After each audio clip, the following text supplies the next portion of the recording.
नमस्कार साथियों, स्वागत है आपका हमारे YouTube चैनल पीके स्टडी में। तो आज कई दिनों बाद क्लास आपको देखने को मिलेगी, क्योंकि मैं कोई ज़रूरी काम से घर गया था और कुछ तबीयत भी ठीक नहीं है, जिस कारण आपकी क्लास रेगुलर नहीं आ पाई। तो आज से हम फिर से आपका रेगुलर क्लासें लेकर आए हैं। तो आज से जो हमारा टॉपिक स्टार्ट रहेगा वो रहेगा आपका जिला दर्शन। जिला दर्शन पे बात करेंगे, जितने भी उत्तराखंड के 13 जिलों पे बात करेंगे और लगातार अब रेगुलर क्लासें आएगी आपकी। ठीक है, अब हम रेगुलर बातें करेंगे तो सीधा बात करते हैं रुद्रप्रयाग जिले की।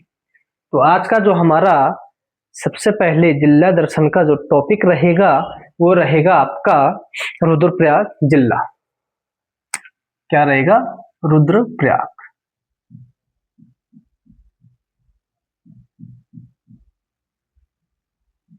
कौन सा जिला रहेगा? रुद्रप्रयाग। तो रुद्रप्रयाग की बात करेंगे तो सबसे पहले रुद्रप्रयाग की बात करेंगे, रुद्रप्रयाग की सीमाओं की बात करेंगे।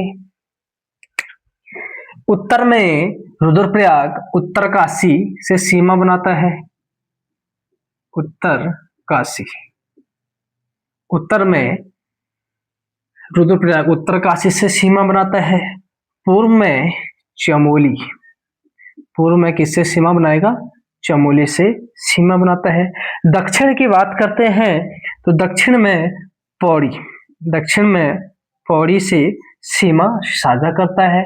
और पश्चिम की बात करते हैं तो पश्चिम में आपका आता है टिहरी गढ़वाल। क्या आता है? टिहरी गढ़वाल। तो ये मैंने आपको रुद्रप्रयाग से जो सीमा बनाते हैं वो मैंने आपके बीच साझा किया है। उत्तर में है उत्तरकाशी, उत्तर में है आपका उत्तरकाशी, पूर्व में है चमोली, दक्षिण में है पौड़ी और पश्चिम में है टिहरी गढ़वाल।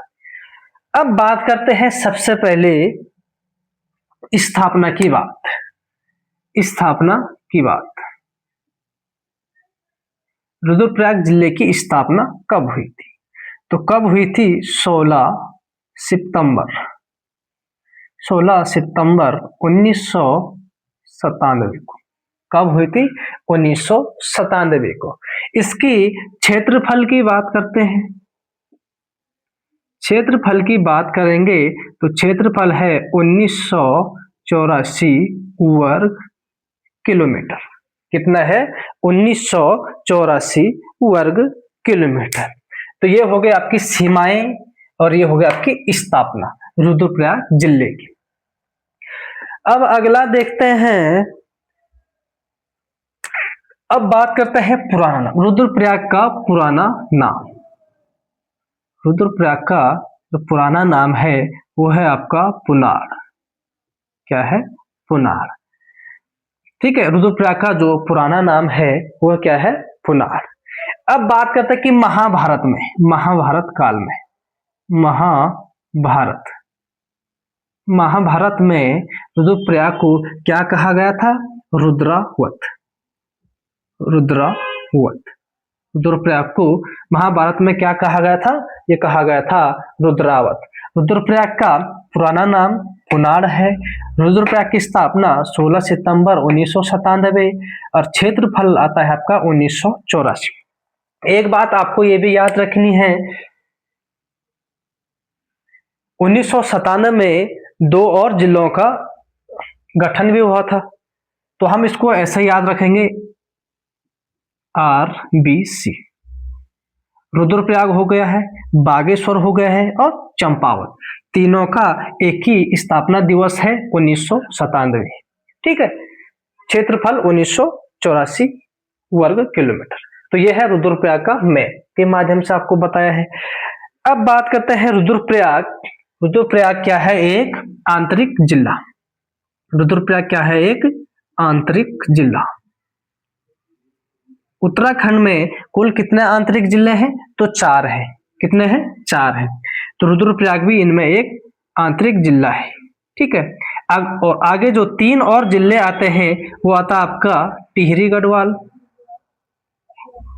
टिहरी आता है। 2 कुमाऊं से आते हैं, क्या आते हैं? कुमाऊं से। कुमाऊं से कौन कौन सा आते हैं? बागेश्वर हो गया आपका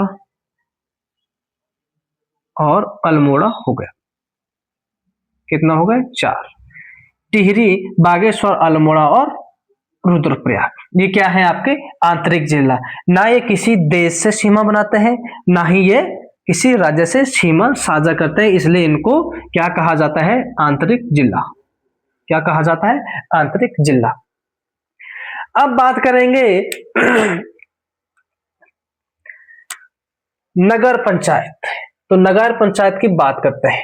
नगर पंचायत, नगर पंचायत रुद्रप्रयाग जिला कब बना था? तो नगर पंचायत बना था आपका 2000 में, 2002 में। 2002 में क्या बना था? नगर पंचायत। नगर पालिका की बात करते हैं। नगर पालिका, नगर पालिका कब बना था? तो ये बना था आपका 2006 में। 2006 में क्या बना था? नगर पालिका। तहसील की बात करें तो तहसील कब बना था? रुद्रप्रयाग तहसील बना था आपका 1989। 1989 में तहसील बना था रुद्रप्रयाग। ठीक है। अगला आता है, ये थोड़ा सा आपका ज्योग्राफी हो गया है, कुछ पॉलिटिकल भी आ गया है इसमें। और अब बात करते हैं अगला, राष्ट्रीय राजमार्ग। राष्ट्रीय राजमार्ग, राष्ट्रीय राजमार्ग। रुद्रप्रयाग जिला आपका एक तो मंदाकिनी नदी के तट पर है, ठीक है, मंदाकिनी नदी के तट पे है, और NH07 के तट पर स्थित है। मंदाकिनी नदी हो गई और NH07 क्या हो गया? आपका राष्ट्रीय राजमार्ग। ये पड़ता आपका दिल्ली, दिल्ली से शुरू होता है, दिल्ली, और दिल्ली ऋषिकेश होते हुए आपका रुद्रप्रयाग, बद्रीनाथ लास्ट जाता है, ये बद्रीनाथ माणा लास्ट हो जाता है, बद्रीनाथ माणा तक लास्ट हो जाता है आपका NH07। अब बात करते हैं रुद्रप्रयाग में आता है एक NH109, NH109 नहीं, NH107। NH107 आपका पड़ता है रुद्रप्रयाग से, रुद्रप्रयाग टू गौरीकुंड, लास्ट कहां होता है? गौरीकुंड, गौरीकुंड लास्ट कहां तक है? रुद्रप्रयाग टू गौरीकुंड। ये क्या है? आपका राष्ट्रीय राजमार्ग। ठीक है। अब थोड़ा इसको साफ कर लेते हैं, काफी हो गया, इतना तो आपके समझ में आ गया होगा। ठीक है। अब आगे बात करेंगे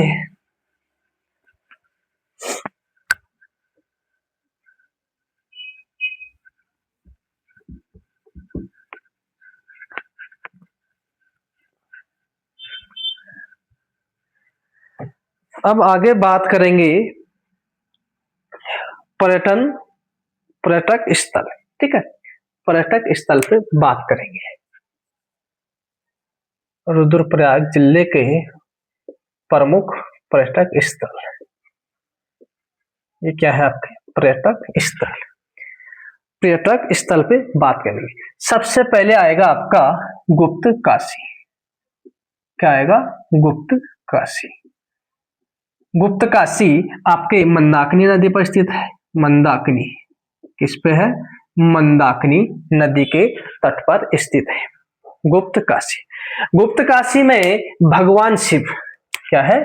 भगवान शिव, भगवान शिव को समर्पित, भगवान शिव को समर्पित एक मंदिर है। यहाँ पे भगवान शिव को समर्पित एक मंदिर है आपका विश्वनाथ मंदिर, विश्वनाथ मंदिर। ठीक है। विश्वनाथ मंदिर एक उत्तरकाशी में भी पड़ता है। ठीक है, उत्तरकाशी में भी विश्वनाथ मंदिर है। एक भगवान शिव को समर्पित विश्वनाथ मंदिर रुद्रप्रयाग जिले में भी स्थित है। और विश्वनाथ मंदिर के समीप, विश्वनाथ मंदिर के समीप एक मंदिर आता है आपका, वो है अर्धनारीश्वर। अर्धनारीश्वर, अर्धनारीश्वर मंदिर आता है एक, कहाँ पे? विश्वनाथ मंदिर के समीप। ठीक है, यहीं पर एक कुंड भी आता है, कुंड, एक कुंड आता है यहाँ पे मंदिर के समीप, एक कुंड आता है, उसको कहते हैं मणिकर्णिका। मणिकर्णिका, कौन सा कुंड है? मणिकर्णिका कुंड। मणिकर्णिका कुंड पड़ता है, वो कहाँ पे पड़ता है? ये पड़ता है आपका गुप्त काशी में। ये एक ठंडा कुंड है, ठीक है, ठंडा कुंड है। तो ये रहा आपका गुप्त काशी। अगला आता है अगस्त मुनि। अगला क्या आता है? अगस्त मुनि। अगला आता है आपका अगस्त मुनि। अगस्त मुनि, यह स्थान मुनि अगस्त की तपोभूमि है। ठीक है, अगला आता है आपका अगस्त मुनि। क्या आता है? अगस्त मुनि। यह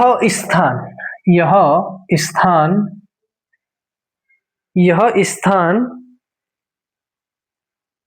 मुनि अगस्त की, ठीक है, मुनि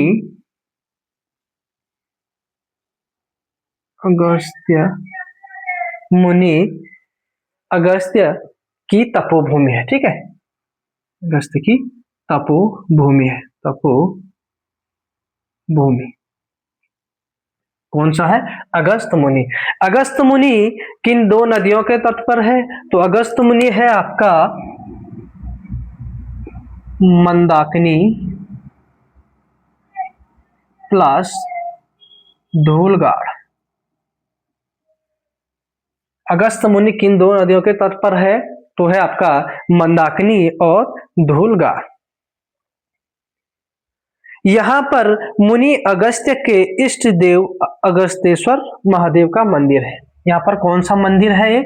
एक मंदिर आता है आपका यहाँ पर इष्ट देव अगस्तेश्वर महादेव, अगस्तेश्वर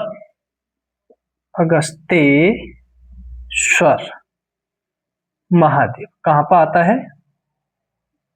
अगस्तेश्वर महादेव का मंदिर अगस्त मुनि में पड़ता है। ठीक है, तो यह है आपके अगस्त मुनि।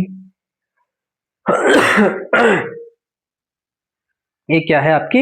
अगस्त मुनि। अगला आता है आपका उखी मठ। उखी मठ, अगला आता है आपका उखी मठ। तो उखी मठ में एक मंदिर पड़ता है आपका ओंकारेश्वर। ओंकारेश्वर, कौन सा मंदिर? ओंकारेश्वर मंदिर। ओंकारेश्वर शिव मंदिर है। ठीक है, ओंकारेश्वर शिव मंदिर। कौन सा मंदिर? ओंकारेश्वर शिव मंदिर। उखी मठ में क्या है? उखी मठ में है आपका, उखी मठ में जो शीतकालीन पूजा होती है ना, शीतकालीन पूजा, किसकी शीतकालीन पूजा होती है यहाँ पर? केदारनाथ प्लस मदमहेश्वर, इनकी क्या होती है यहाँ पे? शीतकालीन पूजा होती है। ठीक है, जब कपाट बंद होते हैं तो शीतकालीन पूजा केदारनाथ और मदमहेश्वर नाथ की कहाँ पे होती है? वो होती है आपकी उखी मठ में। ठीक है, यहाँ पर माना जाता है प्राचीन इतिहास में माना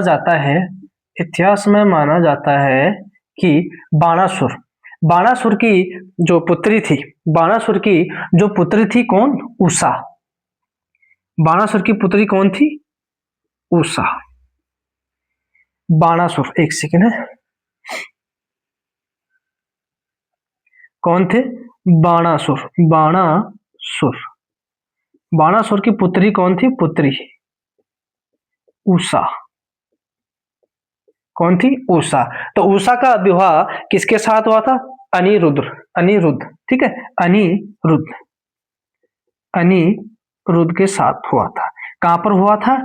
यहीं पे माना जाता है ऊखीमठ, ठीक है। ऊखीमठ में बाणासुर की पुत्री उषा और अनिरुद्ध का भी विवाह हुआ था, ठीक है, ओंकारेश्वर शिव मंदिर के पास। तो ये है आपका ऊखीमठ, ठीक है। अब बचता है आपका एक पर्यटन स्थल और है चोपता। चोपता आता है आपका, चोपता। यह एक पर्यटन स्थल है, और एक छोटा सा हिल स्टेशन है। क्या है? Hill station. Chopta hill station है, यहाँ पर एक कुंड पड़ता है, बनिया कुंड। चोपता के निकट एक कुंड आता है आपका, बनिया कुंड काफी इंपोर्टेंट है, ठीक है, बनिया कुंड। इसमें कुछ खास नहीं, इतना ही है, हिल स्टेशन है और एक बनिया कुंड है, ठीक है। तो ये रहे आपके पर्यटक स्थल। अब आगे देखेंगे हम रुद्रप्रयाग जिले के प्रमुख मंदिर।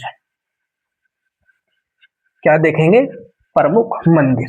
कौन कौन से मंदिर रुद्रप्रयाग जिले में स्थित है? अगला आता है आपका प्रमुख मंदिर। प्रमुख मंदिर, तो सबसे पहला आता है प्रमुख मंदिर आपका केदारनाथ।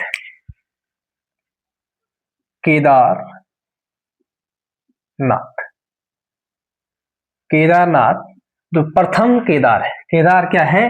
प्रथम केदार भी है और 4 धामों में से एक धाम भी है, ठीक है। प्रथम केदार है और 4 धामों में एक धाम भी है, ठीक है, धाम है। प्रथम केदार है और 4 धामों में एक धाम भी है, केदारनाथ मंदाकिनी नदी के तट पर है।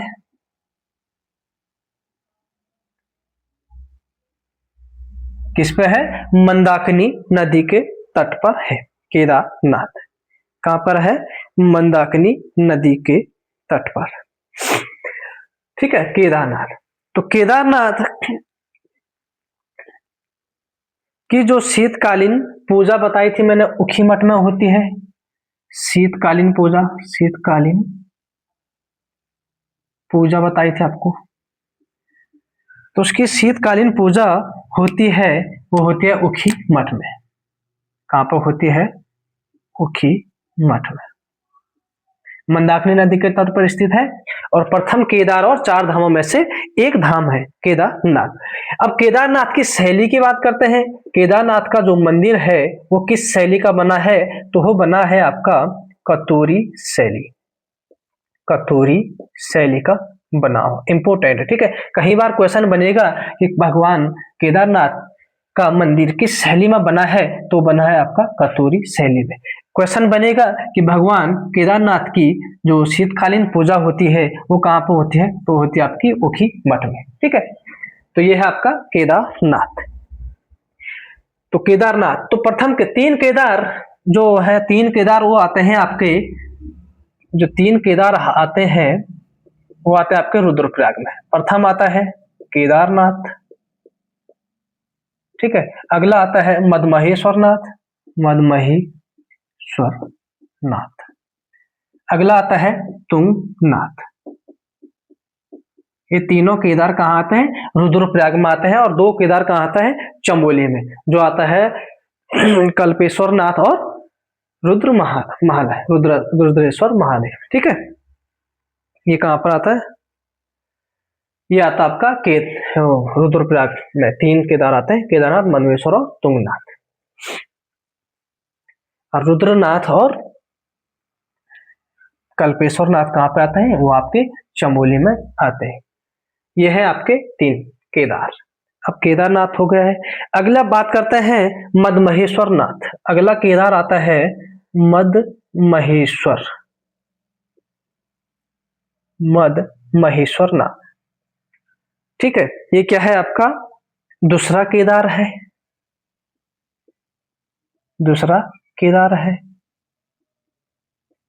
मदमहेश्वर। मदमहेश्वर में मदमहेश्वर नाथ की जो शीतकालीन पूजा होती है, शीतकालीन पूजा उखी मठ में होती है, शीतकालीन पूजा उखी मठ में होती है। कहाँ होती है? उखी मठ में। यहाँ पर भगवान शिव के भुजाओं नाभि की पूजा होती है। भगवान शिव की क्या होती है? नाभि की पूजा। भगवान शिव की नाभि, नाभि की पूजा होती है। कहाँ पर होती है भगवान शिव की नाभि की पूजा? मदमहेश्वर नाथ। मदमहेश्वर नाथ दूसरा केदार है। ठीक है, तो ये रहा आपका मदमहेश्वर नाथ। अगला आता है आपका तुंगनाथ। क्या आता है? तुंगनाथ। तुंगनाथ आपका तीसरा केदार है। तीसरा केदार कौन है आपका? तुंगनाथ। तुंगनाथ, तुंगनाथ में भगवान की भुजाओं की, भगवान शिव की भुजाओं की पूजा होती है। भगवान शिव की भुजाओं, भुजाओं की पूजा होती है। यहाँ पे भुजाओं की पूजा होती है। यहाँ पर आपका रावणशिला, एक सेकंड, यहाँ पे आता है आपका रावणशिला, रावणशिला और चंद्रशिला पर्वत, चंद्रशिला पर्वत। कहाँ पर आता है आपका? ये आपका चंद्रशिला पर्वत, ये आपका, ये आता है आपका तुंगनाथ में। ठीक है, तुंगनाथ में स्थित है रावणशिला और चंद्रशिला पर्वत। अब बात करते हैं कि शीतकालीन पूजा। तुंगनाथ की जो शीतकालीन पूजा होती है, शीतकालीन पूजा, तुंगनाथ की शीतकालीन पूजा होती है मकू मठ में। कहाँ पर होती है? मकू मठ में। मकू मठ में शीतकालीन पूजा होती है तुंगनाथ की। ठीक है, बात करते हैं तुंगनाथ उत्तराखंड का सबसे ऊंचाई पर स्थित मंदिर है। उत्तराखंड का सर्वाधिक ऊंचाई पर स्थित क्या है? एक मंदिर है जो समुद्र तल से, उत्तराखंड का सर्वाधिक ऊंचाई पर स्थित क्या है? मंदिर है जो समुद्र तल से 3680 किलोमीटर, ठीक है, 3600 किलोमीटर नहीं, 3680 मीटर समुद्र तल से, ठीक है, ऊंचाई पर स्थित है। उत्तराखंड का सर्वाधिक ऊंचाई पर स्थित मंदिर कौन सा है? तुंगनाथ। अब शैली की बात करते हैं तो तुंगनाथ भी किस शैली में बना है? तो तुंगनाथ मंदिर आपका भी, ये भी आपकी कतूरी शैली में बना हुआ, कतूरी शैली का बना हुआ है। ठीक है, कतूरी शैली का बना हुआ। तो ये रहा आपका तुंगनाथ के, तुंगनाथ हो गई। कुछ प्रमुख मंदिर थे, ये भी आपका कंप्लीट हो गया है। कुछ चीजें और रह गई इसमें ठीक है, इसमें महा मंदिर रह गई ना। अब आता है त्रियुगी मंदिर। अगला आता है त्रियुगी मंदिर।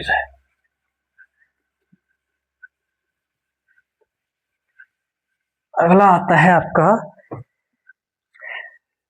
त्रियुगी नारायण। त्रियुगी नारायण, त्रियुगी गांव में स्थित है त्रियुगी नारायण। त्रियुगी गांव में स्थित है मंदिर आपका। कहां पर है? त्रियुगी गांव में। यहां पर माना जाता है भगवान शिव, भगवान शिव और पार्वती का विवाह हुआ था। ठीक है, पार्वती का, भगवान शिव और पार्वती का विवाह हुआ था। कहां पे? त्रियुगी नारायण में। यहाँ पर 3 कुंड स्थित है, 3 कुंड पड़ते हैं यहाँ पे। तो कौन कौन से कुंड है? ब्रह्मा कुंड और विष्णु कुंड और रुद्र कुंड। ब्रह्मा कुंड, विष्णु कुंड और रुद्र कुंड। माना जाता है कि यहाँ पे जब भगवान शिव का विवाह हुआ था तो ब्रह्मा विष्णु और रुद्र महादेव जो आए थे उन्होंने यहाँ पे इस कुंड में स्नान किया था, जिस कारण इनका नाम ब्रह्मा कुंड, विष्णु कुंड और रुद्र कुंड रखा गया है। ठीक है, अगला आता है इसमें, अगला जो मंदिर पड़ता है त्रियुगी में इतना है। मंदिर आता है आपका कोटेश्वर महादेव, कोटेश्वर महादेव,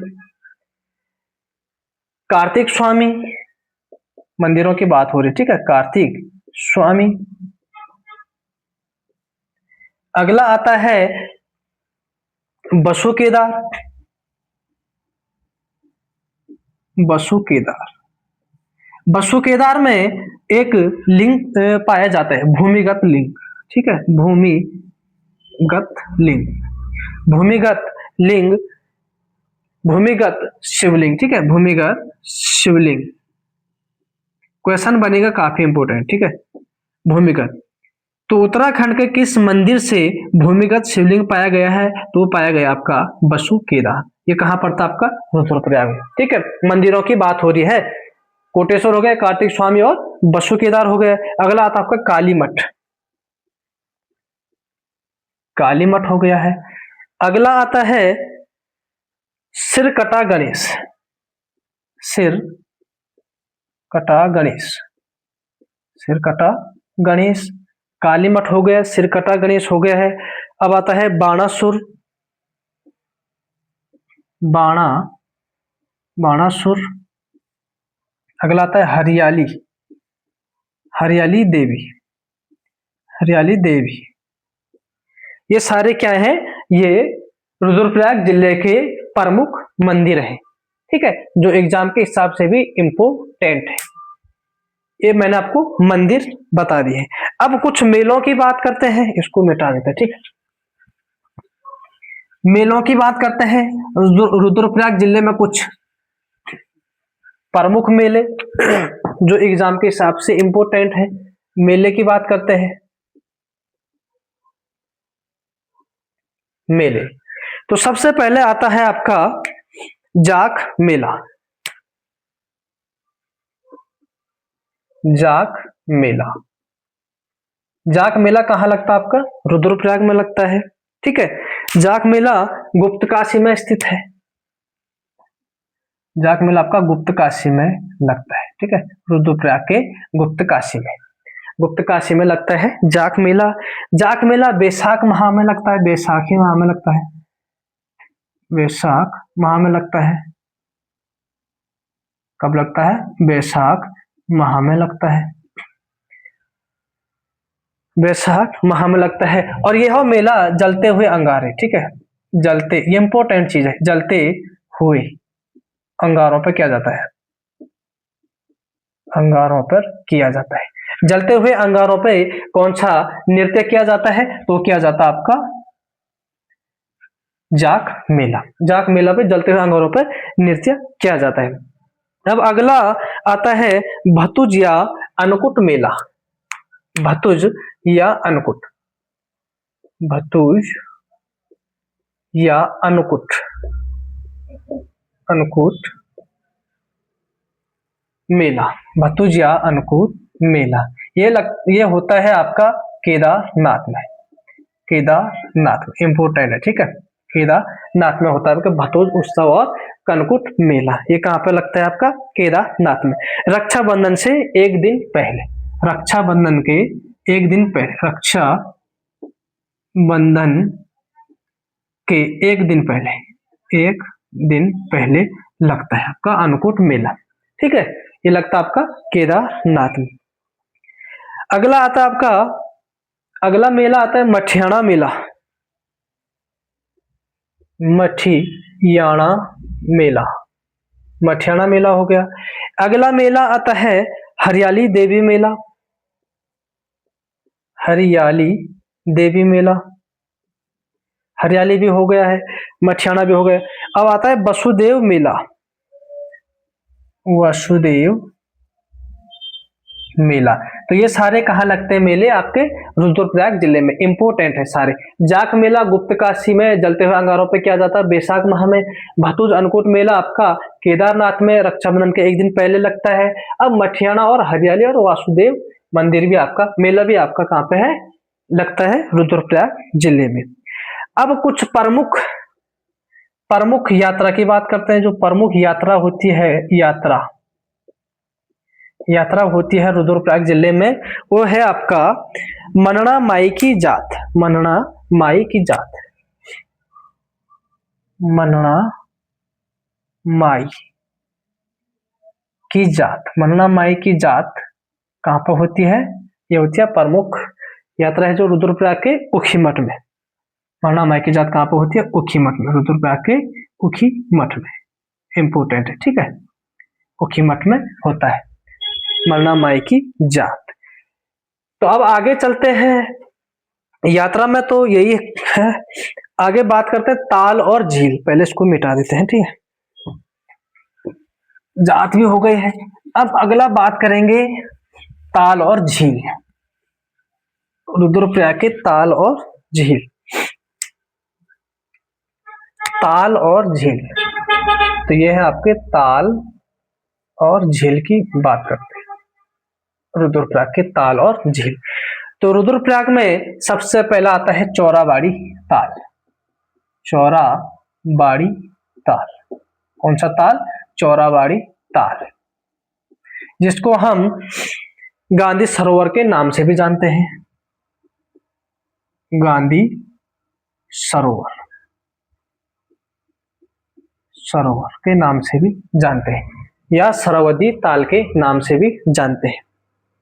तो चौराबाड़ी ताल से किस नदी का उद्गम होता है? तो चौराबाड़ी से मंदाकिनी नदी का उद्गम होता है, ठीक है। अगला ताल आता है देवरिया ताल। देवरिया ताल, ये कहां पड़ता है आपका? उखी मठ, रुद्रप्रयाग के उखी मठ में। उखी मठ में पड़ता है आपका देवरिया ताल। अगला ताल आता है भैंक ताल। भैंक ताल, भैंक ताल को अंडाकार, अंडाकार, अंडाकार आकार का माना जाता है। आकार का ताल भी कहते हैं। भैंका ताल को है, जो भैंका ताल वो है अंडाकार आकार का ताल है, ठीक है। देवरा ताल हो गया, चौराबाड़ी ताल हो गया है। अब अगला आता है बासुकी ताल। बासुकी ताल, वासुकी ताल आपका संयुक्त रूप से टिहरी और रुद्रप्रयाग में पड़ता है। ये रुद्रप्रयाग और टिहरी की सीमा पर है, इसलिए इसको रुद्रप्रयाग में भी माना जाता है और टिहरी में भी माना जाता है वासुकी ताल। अगला आता है इंपोर्टेंट बधानी ताल। बधानी ताल कहाँ पड़ता है आपका? ये भी आपका रुद्रप्रयाग जिले में पड़ता है, बधानी ताल। तो ये रहे आपके ताल। अब कुछ कुंडों की बात करते हैं। कुछ गर्म कुंड, गर्म कुंड की बात करते हैं। गर्म कुंड की बात करेंगे तो गर्म कुंड है गौरी कुंड। एक गर्म कुंड है गौरी कुंड, गौरी कुंड, एक गौरी कुंड हो गया है। अगला आता है आपका भौरी अमोला कुंड। भौरी, भौरी अमोला कुंड, अमोला कुंड, ये क्या है? दोनों गर्म कुंड है। कुछ ठंडे कुंडों की बात करते हैं। ठंडे कुंड, ठंडे कुंड की बात करते हैं। तो ठंडे कुंड की बात करेंगे तो ठंडे कुंड है आपके अमृत कुंड, अमृत कुंड, हंस कुंड, उदक हो गया, उदक कुंड, अमृत कुंड, हंस कुंड, उदक कुंड, रेतस कुंड, रेतस कुंड, नंदी कुंड, ये सारे क्या है? ठंडे कुंड है। रेतस हो गया, नंदी हो गया, शिव कुंड हो गया, एक आता आपका शिव कुंड, ये भी आपका ठंडा कुंड है। अमृत हो गया हंस, उदक, रेतस, नंदी, शिव। एक आता आपका रुधिर कुंड, रुधिर कुंड, ये भी क्या है आपका ठंडा कुंड। तो ये है कुछ कुंड, ठंडे कुंड हो गए, गर्म कुंड हो गए और कुछ ताल भी हो गए। अब इसको मिटा देते हैं या लिख देते हैं, यही लिख देते हैं। बुग्याल की बात करते हैं। अगला आता है आपका बुग्याल। बुग्याल, तो बुग्याल कौन कौन सा है? सारे इंपोर्टेंट है। बर्मी बुग्याल, चोपता बुग्याल, मदमहेश्वर बुग्याल, मदमहेश्वर बुग्याल। बर्मी हो गए, चोपता हो गया, मदमहेश्वर हो गया, कसनी खर्क हो गया, कसनी खर्क हो गया है। और अगला आता है आपका मननी बुग्याल, इंपोर्टेंट है, ठीक है, मननी बुग्याल, मननी बुग्याल। ये सारे बुग्याल इंपोर्टेंट हैं। वर्मी बुग्याल हो गए, चोपता हो गया, मदमेश्वर हो गया, कसनी खर्क हो गया और मननी बुग्याल, ये क्या है आपके इंपोर्टेंट बुग्याल है। तो बुग्याल हो गया है। अब अगला करते हैं हम प्रशासनिक ढांचा। प्रशासनिक ढांचे पे बात करेंगे। एक जिला एक ही वीडियो में खत्म कर देंगे हम, ठीक है, क्योंकि रुद्रप्रयाग जिला काफी छोटा है तो इसलिए एक ही वीडियो में खत्म करना पड़ेगा। अगला आता है प्रशासनिक ढांचा।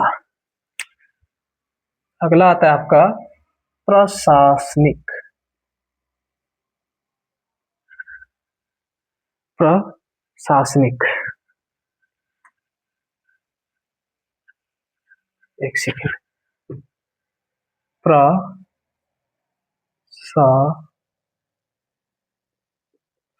प्रशासनिक ढांचा क्या है? अगला प्रशासनिक ढांचा। तो विधानसभा क्षेत्र की बात करते हैं। विधानसभा क्षेत्र कितने हैं रुद्रप्रयाग में? 2 विधानसभा क्षेत्र की बात करते हैं, 2। कौन कौन से? पहला आता आपका केदारनाथ, केदारनाथ क्या है? विधानसभा क्षेत्र है। अगला आता है रुद्रप्रयाग, रुद्रप्रयाग कितने? 2 जिले हो गए आपके, 2 जिले बोल रहा मैं, विधानसभा क्षेत्र। ये कौन से हैं? रुद्रप्रयाग के विधानसभा क्षेत्र, केदारनाथ और रुद्रप्रयाग। अब तहसील की बात करते हैं। तहसील, तहसील, तो तहसील कितने हैं? 4 तहसील है। रुद्रप्रयाग में कितने तहसील है? 4। तो कौन कौन से हैं? रुद्रप्रयाग,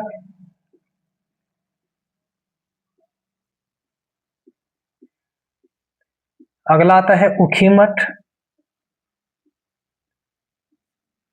रुद्रप्रयाग हो गया है, ऊखीमठ हो गया है।